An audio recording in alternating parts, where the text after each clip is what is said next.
저는 양근서는 깐깐한 정수기이다. 왜냐하면 이제 주변에서 좀 까칠하다고 이야기하는 사람이 많아서 무슨 까칠은 까칠이냐, 깐깐하다. 정수기가 그럼 깐깐해야지 허술하면 되겠느냐. 좋은 게 좋은 식으로 가면은 뭐 여러 가지 박테리아 다 나오고. 정치는 숙명적으로 깐깐할 수밖에 없다.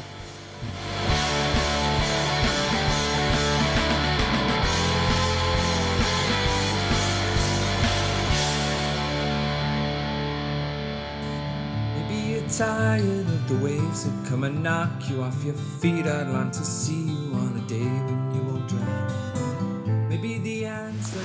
글쎄 이제 본격적인 그 독립된 선출직 공직자로서 지금 길을 가고 있는데 특별하게 정치를 해야 되겠다라고 마음을 먹었던 것은 없는 것 같아요.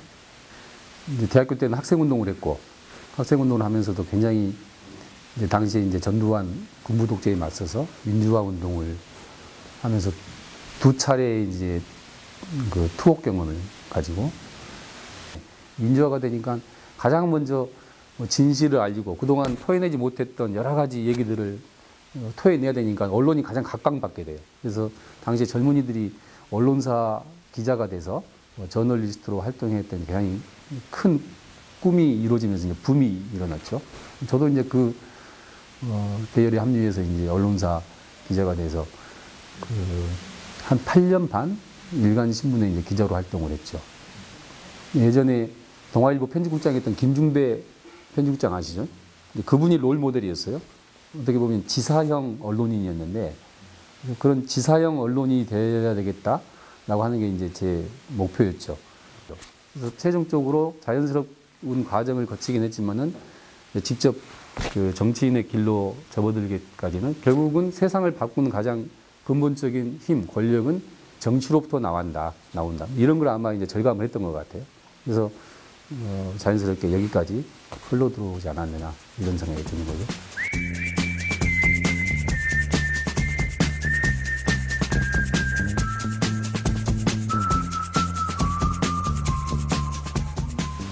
여러 가지가 있는데 저는 특히 입법 활동에서 2대 입법 성과가 있다고 자부를 하는데요. 첫 번째가 생활임금 조례를 제정을 했습니다.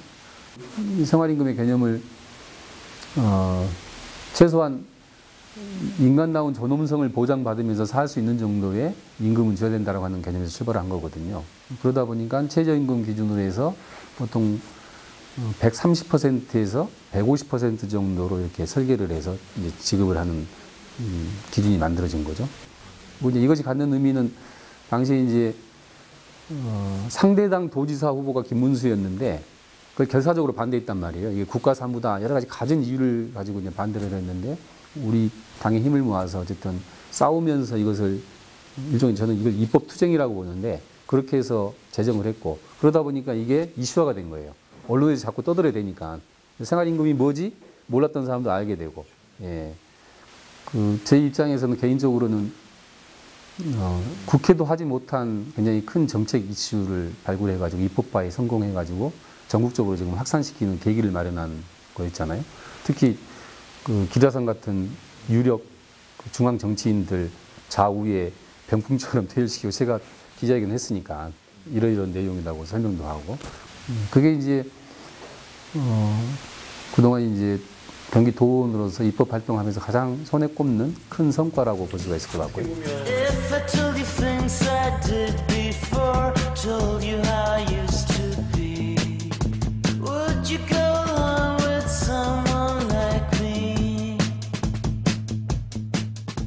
두 번째 입법 성과로 꼽는다면은 저는 이제 주한 미군 기지에 대한 이제 환경 조사권 발동을 할 수 있는 조례를 만든 거라고 봤습니다. 이것은 세계 최초죠. 어떻게 보면은 그러니까 주한 미군이 준하고 있는 도시가 많이 있을 거 아닙니까? 우리나라도 있고 가깝게는 일본의 오키나와부터 해서 독일도 있고 많이 있는데 공통적으로 갖고 있는 문제가 이제 주한 미군 부대 내에서 발생하는 환경 사고에 대해서 얼마만큼 그 해당 지방 정부 또 해당 국가가 통제권을 가질 수 있느냐는 문제인 거고 또 하나가 이제 그 미군 범죄 문제에 대해서 얼마만큼 형사적으로 구속하고 처벌할 수 있는 권한을 갖느냐 이런 문제들인데 어쨌든 지방정부에서는 세계 최초로 그 경기도에서 그 조례를 만들어서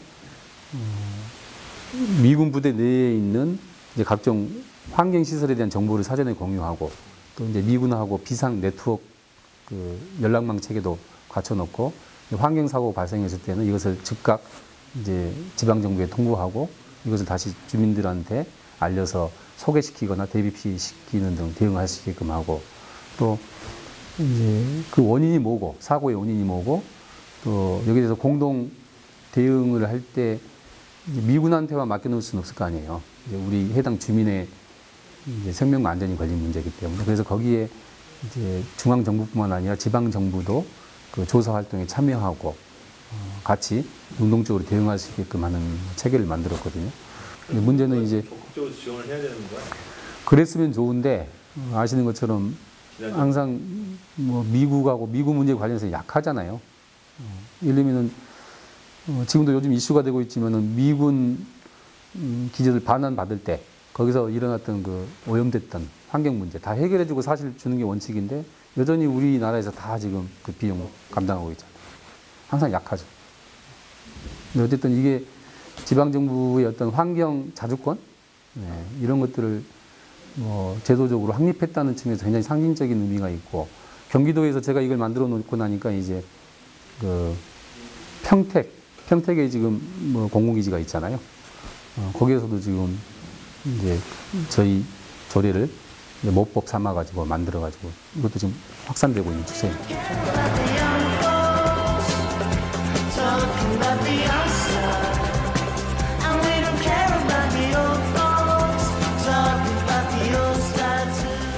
일단 정치적 책임은 다 해야겠다는 생각을 가지고 있고요. 내년에 이제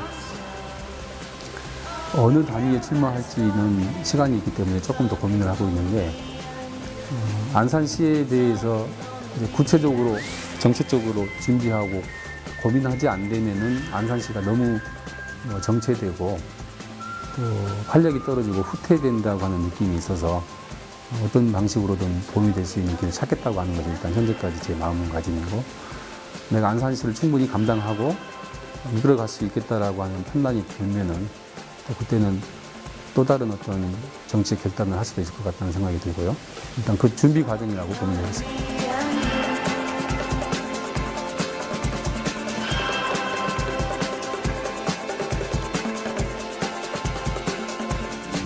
이제 타고난 기질이라기보다는 이제 의원이 감당해야 될 이 공적 업무의 영역 자체가 성격이 그럴 수밖에 없는 거죠. 전공에 관련된 일이기 때문에 사사롭게 대할 수 없는 거 아니에요? 그래서 좀 더 원칙적일 수밖에 없는 것이고 좀 더 심사숙고해서 대하고 깐깐하게 대할 수밖에 없는 것이죠. 말하자면.